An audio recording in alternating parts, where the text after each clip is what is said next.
বৃষ্টি হলে মানুষের খুব অসুবিধা হয়, অনেকের তো কাজকর্মই বন্ধ হয়ে যায়, কিন্তু এনাদের কিন্তু আনন্দের শেষ থাকে না। এনারা কারা? চলো আজকে তোমাদের সাথে তাদেরই পরিচয় করাবো।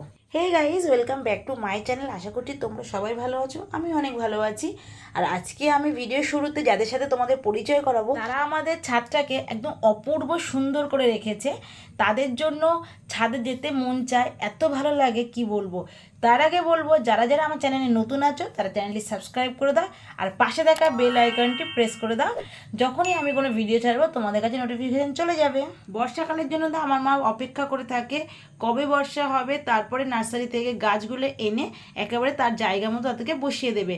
কিন্তু হ্যাঁ, আমি এটা বলবো না যে অন্য সময় গাছ লাগানো যায় না, অবশ্যই লাগানো যায়, কিন্তু কি বলো তো, বর্ষাকালে যদি গাছগুলো লাগানো হয় না, বেশি জল দিতে হয় না।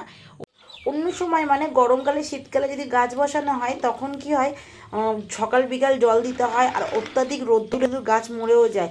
আর বর্ষাকালে কি হয়, যখন তখন বৃষ্টি হয়, গাছরা কিন্তু ঠিক বর্ষার সাথে নিজেকে মানিয়ে নিতে পারে, আর সেইভাবে কিন্তু বড় হতে পারে। আর প্রথম দিকে সব গাছগুলো এক জায়গাতেই ছিল, তারপরে যখন এপাশের ছাদটা বাড়ানো হলো, তখন আমি আর মা মিলে পুরো ছাদে গাছগুলোকে সুন্দর করে সাজিয়ে দিয়েছি। তোমরা দেখে বলো কেমন হয়েছে। আর তোমরা যারা আমার ইউটিউবের চ্যানেলে আমার ভিডিওগুলো দেখো তারা তো জানোই যে আমাদের এই পাশের ছাদটা বাড়ানো হয়েছে বলে গাছগুলোকে আমরা কিন্তু সাজাতে পেরেছি সুন্দর করে। না হলে ছোট জায়গায় কিন্তু দেখবা গাছগুলো একটার সাথে একটা মিশে না, দেখতেও ভালো লাগে না, আর ওরা ঠিকমতো বড়ও হতে পারে না। আর এখানে দেখো এরা কিন্তু সুন্দরভাবে বেড়ে উঠছিল, আর তোমাদেরকে দেখো আমি একদম কাছ থেকে দেখাচ্ছি। আর এদিকে একটা মজার বিষয় দেখো, গাঁদা ফুল আমরা সবাই জানি শীতকালে ফোটে, কিন্তু দেখো আমাদের বাড়িতে কিন্তু এই গরমের সময় বর্ষার সময় গাঁদা ফুল ফুটছে। মানে এই গাঁদাগুলো কিন্তু গাছগুলো অনেকটা বড় হয়, প্রায় তোমার 4 ফুট 4.5 ফুট হাইটের হবে, কিন্তু ফুলগুলো কিন্তু খুব ছোট ছোট হয়। আর এদিকে উচ্ছে সুন্দরীকে দেখো, এবারে বর্ষার জল পেয়ে এত লাফাচ্ছে, এত তাড়াতাড়ি বড় হচ্ছে, তোমাদের কি বলবো। আর এদিকে দেখো মা না ওর বেড়ে ওঠার মানে সমস্ত রাস্তা করে দিচ্ছে, ও কিভাবে বাড়বে কিভাবে এগোবে সমস্ত।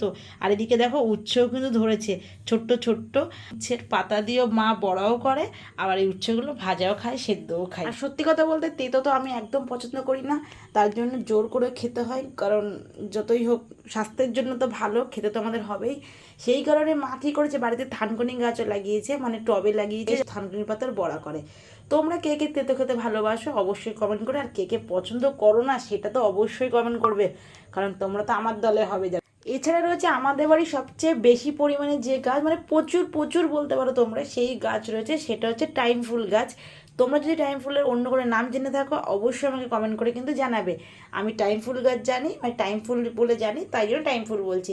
এটা কি হয়, প্রত্যেকটা গাছ মানে ধরো লেবু গাছ হোক, জবা ফুল গাছ হোক, বা টগর ফুল গাছ হোক, যে কোনো ফুল গাছের গোড়ায় আমি টাইম ফুল গাছগুলো লাগাই।